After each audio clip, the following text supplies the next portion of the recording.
बिस्मिल्लाहिर्रहमानिर्रहीम, अस्सलाम वालेकुम। पीवीटी न्यूज़ एचडी के साथ मैं हूं सोहेल चौधरी। नजर डालेंगे आज की अहम खबरों पर।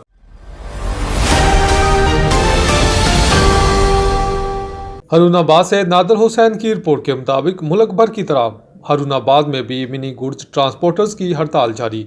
गवर्नमेंट के नए ट्रैफिक ऑर्डिनेंस के खिलाफ गैर मुअय्यना मुद्दत तक हड़ताल जारी रखने का फैसला। गवर्नमेंट की जानिब से भारी ट्रैफिक चालान और सख्त कवानीन के खिलाफ मिनी गुड्स ट्रांसपोर्टर्स की हड़ताल इस वक्त तक जारी रखने का फैसला जब तक गवर्नमेंट नए कवानीन में नरमी नहीं अपनाती।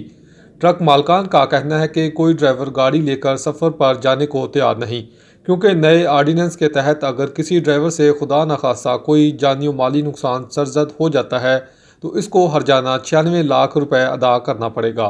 ड्राइवर कहां से अदा करें? मिनी गुड्स ट्रांसपोर्टर्स मालकान की वज़ीर आला पंजाब मरियम नवाज और वज़ीर आज़म पाकिस्तान मियां शहबाज शरीफ से अपील है कि खुदारा गरीब आवाम का खास ख्याल रखा जाए।